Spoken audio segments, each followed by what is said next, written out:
SSLC ವಾರ್ಷಿಕ ಪರೀಕ್ಷಾ ತಯಾರಿಸುತ್ತಿರುವಂಥ ಎಲ್ಲ 10ನೇ ತರಗತಿ ವಿದ್ಯಾರ್ಥಿ ಮಿತ್ರರೇ, ಎಲ್ರಿಗೂ ನಮಸ್ಕಾರ. ನೋಟ್ ಮಾಡ್ತೀವಿ. Where the willingness is great, the difficulties cannot be great.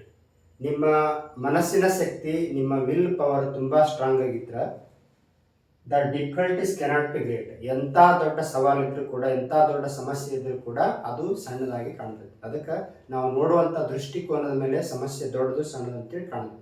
ಅದಕ್ಕೋಸ್ಕರ ನಾವು ಯಾವಾಗಲೂ ಒಂದು ಸ್ಟ್ರಾಂಗ್ ಮನಸ್ಥಿತಿಯನ್ನು ಬೆಳೆಸ್ಕೊಂಡ್ರೆ ಡೇ ಟು ಡೇ ಲೈಫ್ ಒಳಗೆ ಪ್ರತಿಯೊಂದು ಕೆಲಸದಲ್ಲಿ ಕೂಡ ನಾವು ಸಕ್ಸಸ್ಸನ್ನು ಕಾಣ್ಬೋದು ಅಂತ ಹೇಳ್ತಾ ಇವತ್ತಿನ ತರಗತಿಯನ್ನು ಪ್ರಾರಂಭ ಮಾಡ್ತಾ ಇದ್ದೀವಿ. ಈಗಾಗಲೇ ಅಭ್ಯಾಸ 4.2 ಕಂಪ್ಲೀಟ್ ಮಾಡಿದ್ವಿ. ಇವತ್ತು ಅಭ್ಯಾಸ 4.3.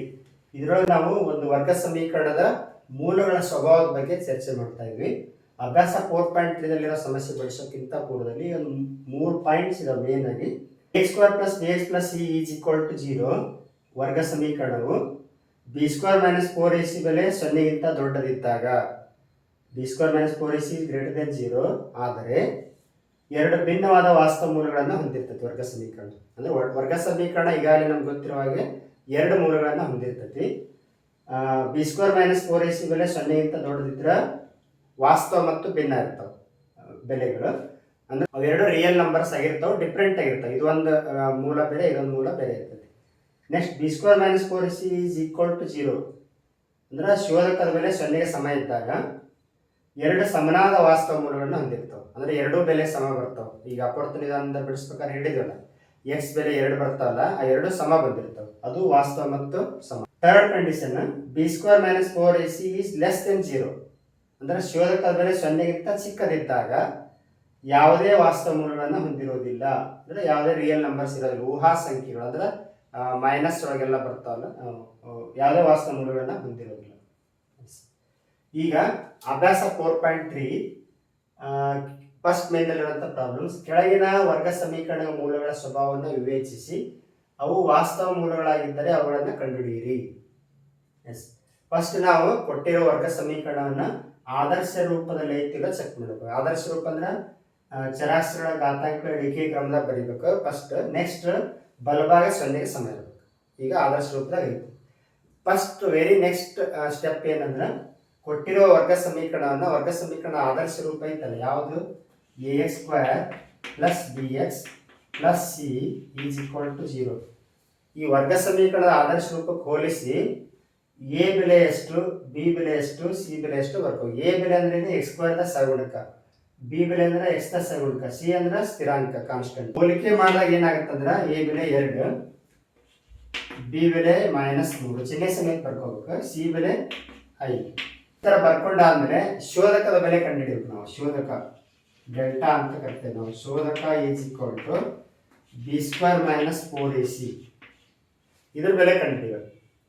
b ಅಂದ್ರೆ -3 2 4 × a ಅಂದ್ರೆ 2, c 5. -3 2 ಅಂದ್ರೆ +9. -3 ಅನ್ನು 2 ಸಾರಿ ಗುಣಿಸಿದ್ರೆ +9. Minus into plus minus 4 × 8 = 40.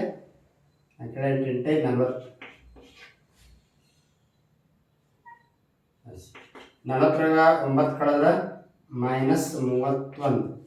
-31 ಇದು ಎದ್ರೊಳಗೆ ಬರುತ್ತೆ ನೋಡ್ರಿ. -31 ಅಂದ್ರೆ 0ಗಿಂತ ಚಿಕ್ಕದು, < 0 ಆಯ್ತು.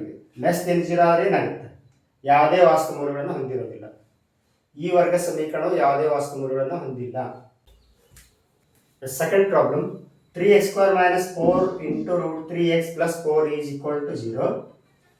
ಇಲ್ಲಿ ಕೂಡ ನಾವು ಕೊಟ್ಟಿರೋ ವರ್ಗ ಸಮೀಕರಣ ಆದರ್ಶ ರೂಪಕ್ಕೆ ಹೋಲಿಸಿ a ಬೆಲೆ ಅಂದ್ರೆ ಇವುಗಳ ಸಗುಣಕಗಳ ಬೆಲೆ ಬರ್ಕೊಳ್ಳೋದು.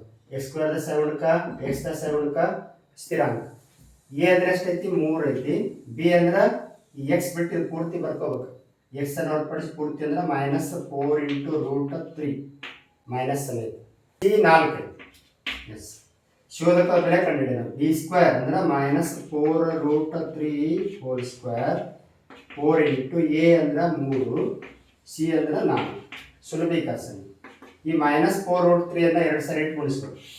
-4 √3 × -4 √3 ಮೈನಸ್ ಇಂಟು ಮೈನಸ್ ಪ್ಲಸ್ 4 × 16 √3 × √3 √9 16 √9 ಅಂದ್ರೆ ವರ್ಗಮೂಲ 3 14 45 ಅಂದರೆ ಇದನ್ನು ಗುಣಿಸಿದ್ರೆ ಸುಲಭೀಕರಿಸಿದ್ರೆ ಎಷ್ಟಾಯ್ತು 48 ಆಯ್ತು. ಇದು ಮೈನಸ್ 4 12 48 ನೋಡಿ, ಇದು ಪ್ಲಸ್ 48, ಇದು ಮೈನಸ್ 48, ಒಂದರ ಹೊರಟ್ರೆ 0.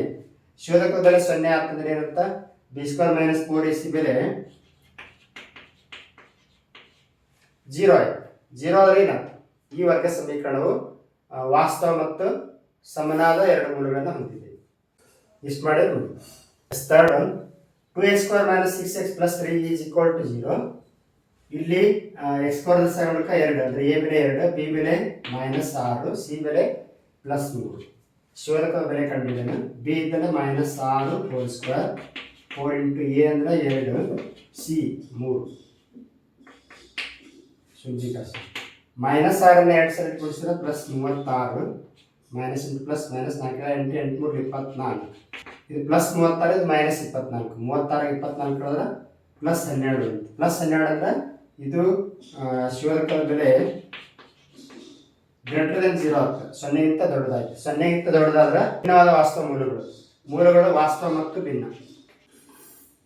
ಈ ಥರ ಮೂಲಗಳ ಸ್ವಭಾವವನ್ನು ವಿವೇಚಿಸೋದಂದ್ರೆ ವರ್ಗ ಸಮೀಕರಣದ ಮೂಲಗಳ ಸ್ವಭಾವ ಯಾವ ಥರ ಇರ್ತೈತೆ ಅಂತ ಕಂಡುಹಿಡಿಯಬೇಕಾದ್ರೆ ನಾವು ಶೋಧಕದ ಬೆಲೆ ಕಂಡುಹಿಡಿಯಬೇಕು. ಶೋಧಕದ ಬೆಲೆ 0ಗಿಂತ ದೊಡ್ಡದಿದ್ರೆ ವಾಸ್ತವ ಮತ್ತು ಭಿನ್ನ ಇರ್ತವೆ, 0ಗೆ ಸಮ ಇದ್ರೆ ವಾಸ್ತವ ಮತ್ತು ಸಮ, 0ಗಿಂತ ಚಿಕ್ಕದಿದ್ರೆ ಯಾವುದೇ ವಾಸ್ತವ ಮೂಲಗಳನ್ನು ಹೊಂದಿರಬೇಕು.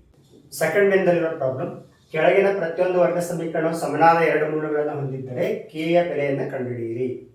First problem 2x² plus kx plus 3 is equal to 0. First ಏನು ಮಾಡೋದು, ನೀವು ವರ್ಗ ಸಮೀಕರಣದ ಆದರ್ಶ ರೂಪಕ್ಕೆ ಹೋಲಿಸಿ ನಾವು ಸಗುಣಕಗಳ ಬೆಲೆ a ಬೆಲೆ b ಬೆಲೆ c ಬೆಲೆ ಬರ್ಕೋಬೇಕು. a ಬೆಲೆ 2, b ಅಂದರೆ x ನ ಸಗುಣಕ k, c ಅಂದರೆ 3.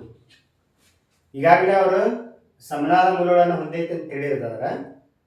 ಸಮನಾದ ಮೂಲ ಹೊಂದಿದ್ರೆ ಏನಾಗತ್ತೆ, b² ಮೈನಸ್ 4ac ಬೆಲೆ 0ಗೆ ಸಮ ಆಗ್ತದೆ. b² minus 4ac is equal to 0 ಆಗ್ತದೆ, ವಾಸ್ತವ ಮತ್ತು ಸಮ ಅಂತ ಹೇಳಿದ್ದಾರೆ. ಪರ್ಟಿಕ್ಯುಲರ್ ಆಗಿ ಅವರೇ ಹೇಳ್ಬಿಡ್ತಾರೆ ವರ್ಗ ಸಮೀಕರಣ ಸಮನಾದ ಮೂಲಗಳನ್ನು ಹೊಂದಿದ್ದಾರೆ ಅಂತ ಹೇಳಿದರೆ, ಹೊಂದಿದ್ರೆ ಶೋಧಕದ ಬೆಲೆ 0 ಆಗಿರ್ತದೆ. b ಇದ್ದಲೆ k, 4 ಇಂಟು a ಅಂದರೆ 2, c ಅಂದರೆ 3 is equal to 0. k² 4 8 8 24 is equal to 0.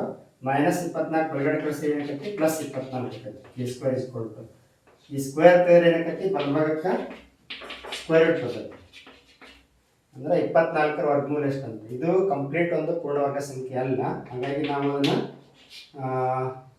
ಒಂದು ವರ್ಗ ಸಂಖ್ಯೆ ಇನ್ನೊಂದು ವರ್ಗದ ಸಂಖ್ಯೆ ಗುಣಲಬ್ಧವಾಗಿ ಬರೀಬಹುದು. 4 6 24, ಈ 4 ಹೊರಗೆ 2 ಆಗ್ತದೆ, 2√6.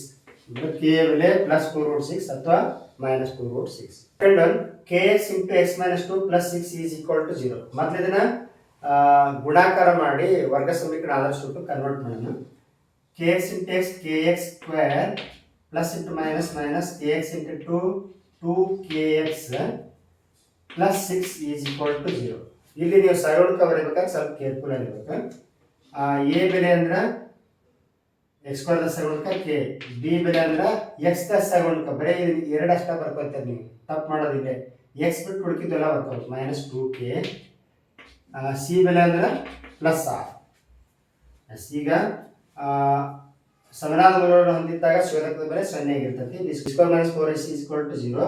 b ಇದ್ದಲ್ಲಿ -2k whole square 4 into a ಅಂದ್ರೆ k, c ಅಂದ್ರೆ 6 ಈಸ್ ಈಕ್ವಲ್ ಟು 0. -2k 2 ಸರಿ ಗುಣಿಸಿದ್ರೆ +4k² ಆಯ್ತು. 4 24k is equal to 0. 4 24k. ಇಲ್ಲಿ 24k ಬಲಗಡೆ ಕಳಿಸಿದ್ರೆ ಏನಾಗ್ತೈತಿ +24k ಆಯ್ತು. ಇಲ್ಲಿ 4k², ಇದು 4k² ಹೆಂಗೆ ಬರೀತೀನಿ ನಾನು, 4k into k is equal to 24k. ಒಂದು k ಕ್ಯಾನ್ಸಲ್ ಆಗುತ್ತೆ, ಈ k ಗುಣಿಸ್ತತಿ ಈ ಕಡೆ ಕಳಿಸಿ ಭಾಗಿಸ್ತತಿ, k ಕ್ಯಾನ್ಸಲ್ ಆಯ್ತು. k ಇಲ್ಲೇ ಇರಲಿ, 24 ಬಲಗಡೆ ಐತಿ, ಈ 4 ಇಲ್ಲಿ ಗುಣಿಸ್ತತಿ ಈ ಕಡೆ ಕಳಿಸಿ ಭಾಗಿಸ್ತತಿ, 4 1 4 6. k ಬೆಲೆ ಎಷ್ಟು 6. ಈ ಥರ ಸುಲಭವಾಗಿ ಕಂಡುಹಿಡಿಯಬಹುದು. ಇವಿಷ್ಟು ಸಮಸ್ಯೆ ಬಿಡಿಸಿ ಪ್ರಾಕ್ಟೀಸ್ ಮಾಡಿರಿ. ಮುಂದಿನ ವಿಡಿಯೋದಲ್ಲಿ ಅಭ್ಯಾಸ 4.3 ಮುಂದುವರಿದ ಸಮಸ್ಯೆಯನ್ನು ಬಿಡಿಸೋಣ. ಇಲ್ಲಿಗೆ ಈ ವಿಡಿಯೋ ಪಾಠ ಮುಗಿಸ್ತಾ ಇದ್ದೀವಿ. ಧನ್ಯವಾದಗಳು.